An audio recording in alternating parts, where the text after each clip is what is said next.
নমস্কার, আমি দেবজ্যোতি কুচবিহার থেকে। আর আপনারা দেখছেন রান্তুর ছাদ বাগান। শুরুতেই আপনাদেরকে দেখিয়ে দেই, এবছর আমি যে সমস্ত আম গাছগুলো নিয়ে এসেছিলাম বা যে সমস্ত আম গাছগুলো বসিয়েছি, সেই আম গাছের ছোট্ট একটি বাগান। এবং এই আম গাছগুলোকে কিন্তু রিপোর্ট করা হয়ে গেছে বেশিরভাগই। তবে কিছু আম গাছ রয়ে গেছে যাদেরকে রিপোর্ট করিনি।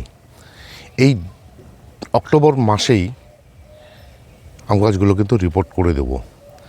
করতে পারিনি এই কারণেই, আমার কাছে মাটির একটু সমস্যা ছিল।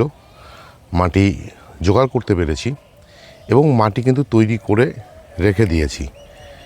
আসুন সেই মাটিগুলি দেখে নিই। এই যে দেখুন আমার আম গাছের জন্য তৈরি মাটি। এখানে রয়েছে সাধারণ বাগানের মাটি, সঙ্গে পুরনো গোবর সার, ফসফেট এবং পটাশ। এবং যেদিন গাছগুলোকে বসাবো তার সঙ্গে আমার আম গাছের যে মিক্স খাবার বানানো রয়েছে সেটা দিয়ে কিন্তু বসিয়ে দেব। আমার ছাদ বাগানে বা এই যে আমের গাছগুলোর মধ্যে একদম নতুন সংযোজন একটি আম গাছ, বুনাই কিং। যেই আমের ওয়েট মানে ওজন সব থেকে বেশি সারা বিশ্বের মধ্যে। এবং এই আম গাছের আম পাকে কিন্তু শ্রাবণ মাসের শেষের দিকে। এই আম গাছটিকেই আজকে আমি রিপোর্ট করব একটি 15 ইঞ্চি গ্রো ব্যাগে। সেই ভিডিওই আপনাদের সামনে আজকে আমি তুলে ধরছি। আপনারা হয়তো ভাবছেন যে শুরুতে আমি 15 ইঞ্চি গ্রো ব্যাগে কেন দিয়ে দেবো। আম গাছটি দেখুন অনেকটাই বড়, এবং আম গাছের যে গ্রো ব্যাগটি যেটাতে বসানো রয়েছে সেটা কিন্তু 10 ইঞ্চি একটা গ্রো ব্যাগ। দেখুন এই যে 10 ইঞ্চি মাটির টব আর এই যে 10 ইঞ্চি গ্রো ব্যাগ। সুতরাং এই গাছটিকে যদি আমি 15 ইঞ্চি গ্রো ব্যাগে দিয়ে দিই তাহলে কিন্তু এই আম গাছটির খুব একটা সমস্যা তৈরি হবে না। তার কারণ হচ্ছে আম গাছটিতে দেখুন কীভাবে রুট স্টক এবং কীভাবে গাছটি বড় হয়েছে। আমি আম গাছটিকে গ্রো ব্যাগের থেকে বের করে নিয়েছি। দেখুন গাছটির রুট এবং রুট বলটি। এই যে আমার 15 ইঞ্চি গ্রো ব্যাগ নামা, জিও গ্রো ব্যাগ, সঙ্গে এই যে মাটিগুলো রেডি। আমি এখন গাছটিকে বসিয়ে দেব। দেখুন আমি কতটাই ভর্তি করে মাটি দিয়েছি এবং মাটিগুলো কিন্তু ঠেসে ঠেসে বসিয়ে দিয়েছি। এবং এই যে আমের গাছটিকে বসিয়ে দেব। এবং এই যে এই পর্যন্ত কিন্তু গাছটিতে মাটি দিয়ে দেব। মাটি দিয়ে এই যে রডের সাহায্যে দেখুন এবারে আমি কিন্তু খুঁচিয়ে দিয়ে দেব, যেন ভিতরে কোনো এয়ার গ্যাপ না থাকে এবং গাছটি যেন ঝড় বৃষ্টিতে উল্টে পড়ে না যায়। তার জন্যই ভালো করে খুঁচিয়ে কিন্তু মাটি দিয়ে ভর্তি করে দেব।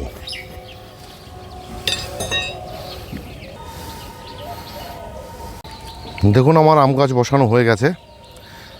আম গাছটি বসিয়ে দিয়েছি। তবে এই আম গাছটিতে আমাকে কিন্তু 4টি কাঠি বেঁধে দিতে হবে। এই কারণেই, যেহেতু বুনাই কিং আম গাছ এর আমের সাইজ অনেকটাই বড় হয়, তাই শুরুর থেকে যদি আমি এই যে ডালগুলোকে 4টি কাঠির মাধ্যমে বেঁধে দিতে পারি তাহলে কিন্তু এই যে আম গাছের থেকে যে ফলগুলো হবে সেই ফলগুলো ধরে রাখার যে ক্ষমতা সেটা কিন্তু আম গাছটিতে তৈরি হয়ে যাবে। এবার গাছটিতে জল দিয়ে ভর্তি করে দেব। এরপর যখন মাটি শুকিয়ে আসবে তারপরেই কিন্তু আম গাছটিতে জল দিয়ে দেব। এবং শুধু তাই না, যতগুলো আম গাছ রয়েছে এই মুহূর্তে মানে এই অক্টোবর মাসে জল কিন্তু আগের মতন আর এখন লাগবে না। মাটি শুকিয়ে এলে তবেই জল দিতে হবে, নয়তো কিন্তু জল দেওয়ার প্রয়োজন পড়বে না। দেখুন আমার যে আম গাছগুলোতে কিন্তু এই মুহূর্তে আর জল দেওয়ার কোনো প্রয়োজন আসবে না। তবে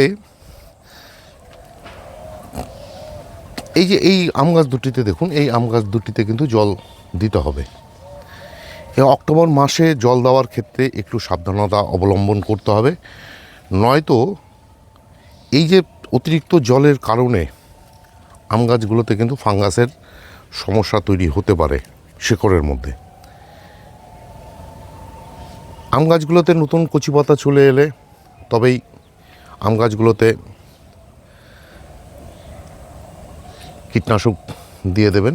যেমন এইখানে দেখুন নতুন কচি পাতা চলে এসছে, এই যেখানে আছে এখানে আছে। আমি কিন্তু গত পরশু দিন এই গাছগুলোতে কিন্তু ইমিডাক্লোপিড গ্রুপের কনফিডার দিয়ে দিয়েছি।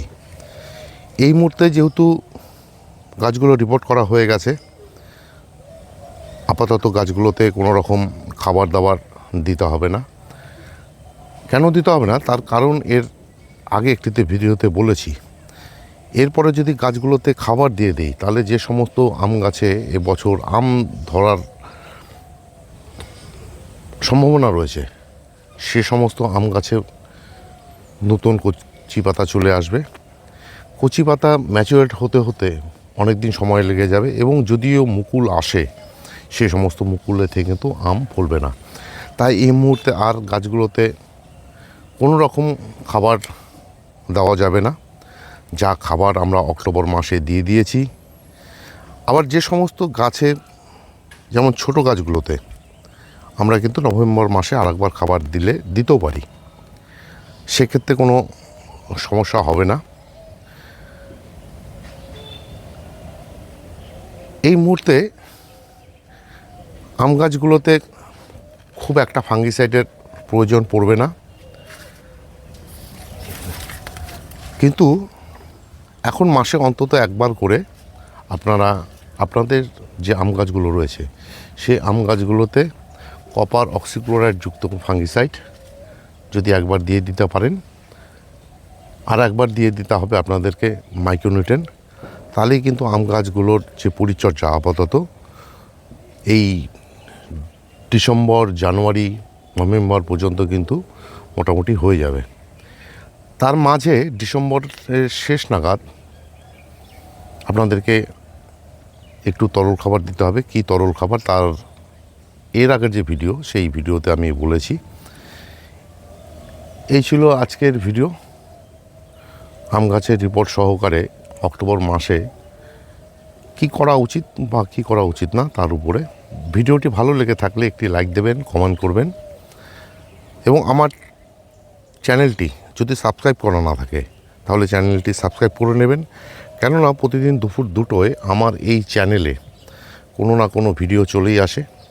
সেই সমস্ত ভিডিও দেখতে হলে বা পেতে চাইলে আমার এই চ্যানেলটিকে সাবস্ক্রাইব করে নিতে হবে। সবাইকে অশেষ ধন্যবাদ এবং শুভেচ্ছা জানিয়ে আজকের এই ভিডিও শেষ করছি। সবাই ভালো থাকবেন, সুস্থ থাকবেন, সবুজের সাথে থাকবেন। ধন্যবাদ।